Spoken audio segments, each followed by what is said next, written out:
자유를 보는 각도, 자유각입니다.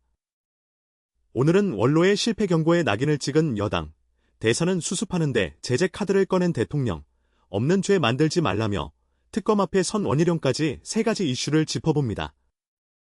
첫 번째 소식입니다. 진보 진영의 원로 농객 유시민 작가가 이재명 대통령을 정면 비판했습니다. 검찰 보안 수사권 문제를 두고 대통령이 매우 위험한 선택을 했고 필연적인 실패의 길로 가고 있다고 경고한 겁니다. 그런데 민주당이 내놓은 답은 반박 논리가 아니라 낙인이었습니다. 금도를 넘었다. 저주와 악담이라는 격앙된 반응이 쏟아졌고 보안 수사권 일부 존치 법안을 낸 의원들에게는 강성 지지층의 문자 폭탄까지 쇄도했습니다. 당 내부도 흔들리고 있습니다. 대표적 폐지론자였던 박지원 의원은 공개적으로 입장을 바꿨고 지도부는 폐지가 당론으로 의결된 적 없다며 물러섰습니다. 그런데도 정청래 전 대표는 전면 폐지로 끝장을 내자며 지지층 결집에 나섰습니다. 내부의 경고마저 저주로 몰아 입을 막는 정당에서 수기가 가능할까요?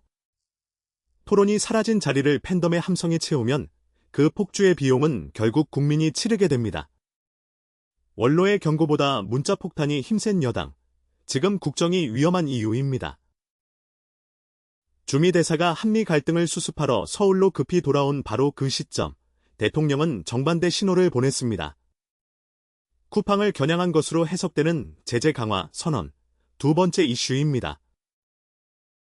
발단은 미국 의회였습니다.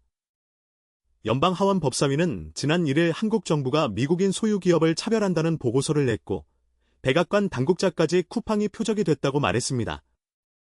파장이 커지자 강경화 주미 대사가 외교장관 지시로 일시 귀국했습니다. 강 대사는 생각보다 훨씬 오래가는 이슈라며 협의가 계속되고 있다고 밝혔습니다. 그런데 바로 다음 날 이재명 대통령은 정보 유출 제재 강화가 정부 방침이라며 표적 주장을 하는 기업이 있다고 공개적으로 맞받았습니다. 3,750만 명 개인정보 유출에 대한 법 집행 자체를 탓할 수는 없습니다. 다만 대사가 워싱턴에 기류를 전하러 온 바로 그 국면에서 정상이 직접 각을 세운 것은 외교적으로 가장 위험한 타이밍이었다는 게 저희의 판단입니다. 통상과 안보가 한몸으로 묶인 한미관계에서 반기업 규제 본능이 동맹 관리보다 앞선다면 그 청구서는 결국 우리 기업과 경제로 돌아옵니다.